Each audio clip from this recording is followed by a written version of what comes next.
Francine ouvrit le fût de bière et le liquide jaillit. Elle tenta rapidement de boucher le trou avec des chiffons sales, mais laissa tomber une chaussette dedans par inadvertance. La bière éclaboussa tout le sous-sol. Le lendemain, Steve était sous le choc. Il se précipita pour interroger Francine. Klaus arriva avec ses amis. Ils goûtèrent la bière faite avec des chiffons sales. La bière était délicieuse, mais Steve ne put l'accepter. Ils durent tous finir le reste ensemble. Au réveil, Francine constata qu'elle n'avait pas la gueule de bois. Francine avait sans aucun doute créé une invention géniale. De la bière sans gueule de bois. Tout le monde se remit à brasser de la bière au sous-sol. Francine fourra des chiffons sales dans le fût. La bière fermenta violement. Steve s'inscrivit à un concours d'invention, comptant bien gagner avec sa bière. Mais l'instant d'après, Francine fut prise d'une gueule de bois retardée. Il s'avéra que la bière au chiffon sale était la cause de cette gueule de bois. Pendant le concours, Francine eut du mal à cacher sa gueule de bois. Steve découvrit rapidement la vérité et alla trouver le principal. Il voulait récupérer le trophée et partir au plus vite. Après que le principal l'eut annoncé comme le grand gagnant champion. 3 juges ont vomi sur lui. Le principal pensait que c'était parce que la clarinette sonnait mal. Il a quand même donné le trophée à Steve. Steve et Francine se sont enlacés, mais Francine a immédiatement vomi dans le trophée.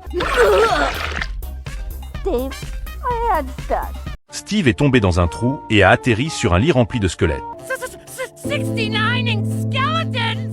Difficile d'imaginer ce qu'ils ont tous enduré. Après authentification, Stan a fait appel à des experts. Il s'agissait d'un bordel historiquement célèbre. L'expert a remis à Stan une plaque commémorative. Le lendemain, Stan a transformé leur maison en musée. Les gens venaient tous visiter le bordel. Mais Francine détestait avoir autant de monde à la maison. Pendant ce temps, Steve se masturbait avec son oreiller. Mais il n'arrivait pas à dégrafer le soutien-gorge de l'oreiller.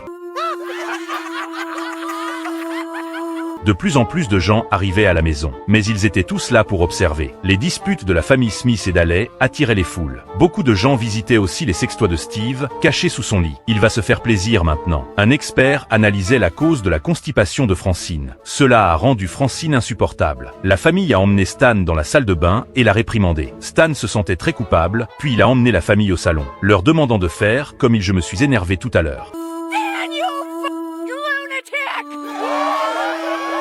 La famille a décidé de quitter définitivement cette maison. Stan a versé des larmes de regret.